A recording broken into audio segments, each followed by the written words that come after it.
तो हेलो बच्चों, स्वागत है आप सबका फिर से एक बार मेरे इस यूट्यूब चैनल में। और मैं लेके आ चुका हूँ आप सभी बच्चों के लिए चैप्टर 2। जैसे कि हमने बहुत अच्छे से चैप्टर 1 ख़त्म किया है, उसी तरीके से हम चैप्टर 2 में भी अपना पूरा जान लगा देंगे।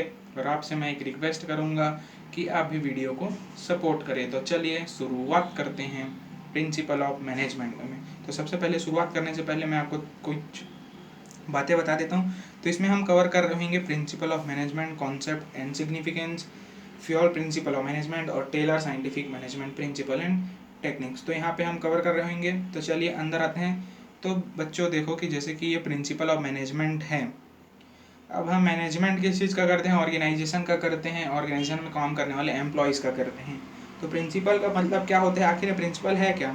तो एक जनरल गाइडलाइन है मैनेजर के लिए। एक जनरल गाइडलाइन है कि आप कैसे एक ऑर्गेनाइजेशन को में ये सब अप्लाई करेंगे। तो ये एक गाइडलाइन है। जैसे कि फॉर एग्जांपल कोविड के टाइम में क्या हुआ था, हमारे पास एक जनरल गाइडलाइन था, सोशल डिस्टेंसिंग करके रखना है, मास्क लगाना है, हैंड सैनिटाइजर। तो ये क्या है? जनरल गाइडलाइंस है ना।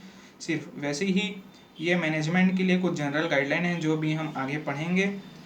तो मैनेजमेंट ये होता है, ठीक है ना। फिर मैनेजमेंट प्रिंसिपल हमको क्या बोलते हैं? मैनेजमेंट प्रिंसिपल वही this is general guideline decision making के लिए। किस चीज़ का डिसीजन मेकिंग कौन करेगा? डिसीजन मेकिंग करता है मैनेजर। किसका डिसीजन मेकिंग करेगा? जो ऑर्गेनाइजेशन में काम कर रहे हैं एम्प्लॉय, उसके लिए। और ऑर्गेनाइजेशन का कि कैसे ऑर्गेनाइजेशन को चलाना है। And behaviour of manager. अबे बिहेवियर ऑफ मैनेजर मैं आपको आगे बताऊंगा, तो इसलिए थोड़ा वेट करके रखना, ठीक है ना। तो चलिए, इसमें है nature, feature, characteristic of management of principle. इसमें क्या है? ये क्या है? नेचर है, या फिर आप इसको फीचर भी बोल सकते हो, कैरेक्टरिस्टिक्स भी। मैं एक बार फिर से आप सबको एक बार बता देना चाहता हूँ कि आपको रटना नहीं है, रट्टाफिकेशन बंद करना है, क्योंकि केस स्टडी आते हैं बीएसटी में। तो आपको क्या करना है? चीज़ों को समझना है, ठीक है ना। तो चलिए, फर्स्ट पॉइंट है मैं आपके सामने लेके आ चुका हूँ, ये है यूनिवर्सल एप्लीकेशन। जैसे कि यूनिवर्सल एप्लीकेशन हम पढ़ते आ रहे हैं। तो क्या होता है? जो प्रिंसिपल ऑफ मैनेजमेंट है, यह यूनिवर्सल एप्लीकेशन है।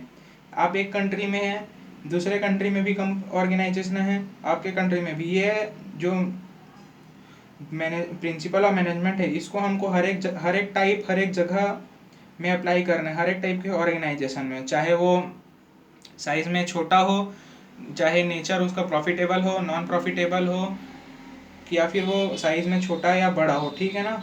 ये होता है आपका यूनिवर्सल एप्लीकेशन। हर एक जगह हमको ये लगाना ही लगाना है, चाहे आपका स्कूल हो, चाहे आपका होटल हो, ठीक है ना। उसके बाद आता है सेकंड पॉइंट हमारा, जनरल गाइडलाइन। तो ये जो मैनेजमेंट प्रिंसिपल है वो एक जनरल गाइडलाइन है।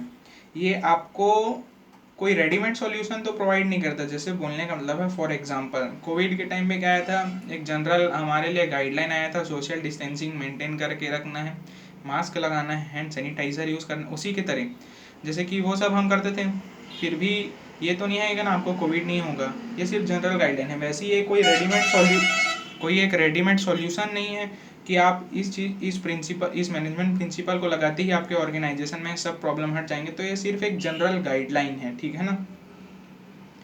थर्ड आता है हमारा point, form by practice and experiments. आप पॉइंट सुनते जाइए, मैं समझा रहा हूँ, आप अपना बुक ओपन करके रखिए, पॉइंट सुनिए और वापिस से अपना पढ़िए। उसके बाद देखना कैसे आपको समझ में आएगा। Form by practice and experiment जो मैनेजमेंट प्रिंसिपल है, उसको बहुत ज़्यादा हमने रिसर्च करके बनाया है। ये एक रात में ही नहीं बने, इसको हमने बहुत ज़्यादा ऑब्जर्वेशन किए, एक्सपेरिमेंट किए हैं। कैसे एक्सपेरिमेंट और ऑब्जर्वेशन भाई?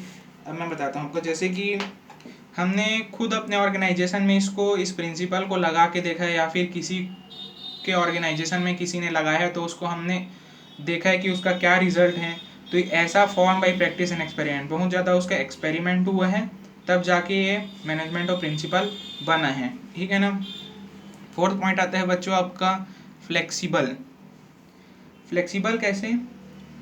फ्लेक्सिबल बोलने का मतलब है कि आप मैनेजमेंट प्रिंसिपल को किसी भी सिचुएशन में अप्लाई कर सकते हैं, ठीक है ना। और मैनेजमेंट प्रिंसिपल को according requirement of the company, अगर कंपनी का रिक्वायरमेंट, जैसे कि कंपनी का क्या रिक्वायरमेंट है, उसके हिसाब से हम मैनेजमेंट प्रिंसिपल को सेटअप कर सकते हैं according to the requirement of company, क्योंकि ये फ्लेक्सिबल है, रिजिड नहीं है, ठीक है ना। फिर आता है आपका fifth point, which is mainly behaviour. अब मैं जैसे बोला था ना, वहाँ पे मैं आपको आगे बताऊंगा। तो ये मेनली बिहेवियर है।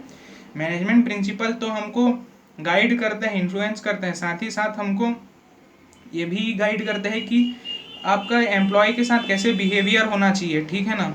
आपका बिहेवियर विथ एम्प्लॉय को भी ये दिखाते हैं कि आपका रिलेशनशिप कैसे अच्छा रहेगा बिटवीन सुपीरियर सबऑर्डिनेट, कैसे आप अच्छा रिलेशनशिप बना सकते हैं एक दूसरे के साथ, और आपका अदर मेंबर जो है ऑर्गेनाइजेशन से आपका सही से रिलेशनशिप होना चाहिए। मैनेजमेंट प्रिंसिपल हमको बताता है, यही तो सब जनरल गाइडलाइंस हैं। उसके बाद 6th पॉइंट आता है आपका कॉज एंड इफेक्ट रिलेशनशिप। जैसे कि मैनेजमेंट प्रिंसिपल को हम फॉर एग्जांपल, जैसे कि हमने इस सिचुएशन में, एक सिचुएशन है जिसमें हम मैनेजमेंट प्रिंसिपल को लगाते हैं तो उसका क्या इफ़ेक्ट होगा। फॉर एग्जांपल जैसे कि एक डॉक्टर है, वो पेशेंट को एक दवाई देते हैं, ठीक है ना, एक सिचुएशन में वो अप्लाई करते हैं, एक सिचुएशन में अप्लाई करते हैं तो उसका क्या इफ़ेक्ट होगा।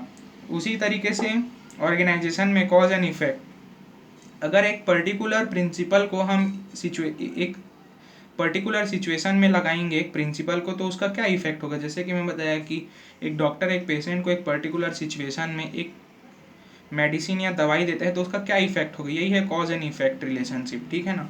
फिर आते हैं 7th point which is contingent. अब कंटिंजेंट को आप समझिए, जैसे फ्लेक्सिबल में हमने क्या पढ़ा है, अकॉर्डिंग टू द रिक्वायरमेंट, पर यहाँ पे बच्चे कंफ्यूज होते हैं। कॉन्टिंजेंट में क्या होते हैं, according, depend upon the situation, according to the situation prevailing in the organisation. जैसे कि ऑर्गेनाइजेशन में क्या सिचुएशन है उसके हिसाब से हमको एप्लीकेशन को क्या करना है, अप्लाई करना है। जैसे कि हम जो भी मैनेजमेंट प्रिंसिपल है उसको हम चेंज कर सकते हैं, कैसे चेंज करेंगे, अकॉर्डिंग टू द सिचुएशन के हिसाब से, ठीक है। और बुक में भी है, जैसे कि ये सब है कॉन्टिंजेंट, तो आपको ये सब पॉइंट को याद करना है, समझना है और वीडियो को सपोर्ट बनाए रखना है। तो मैं एक बार आपको फिर से प्रिंसिपल ऑफ मैनेजमेंट को एक बार फिर से रिपीट कर देता हूँ आप लोग के लिए। तो प्रिंसिपल ऑफ मैनेजमेंट क्या है, प्रिंसिपल ऑफ मैनेजमेंट एक जनरल गाइडलाइन है मैनेजर के लिए जो कि ऑर्गेनाइजेशन में उन सबको अप्लाई करेगा। जैसे कि हमारे पास कोविड के लिए एक जनरल गाइडलाइन था, उसी तरीके से सेम आप समझ सकते हैं, कोविड वाला तो एग्जांपल, उसी के तरीके से मैनेजर के लिए मैनेजमेंट करने के लिए सब एक जनरल गाइडलाइन है, ठीक है ना।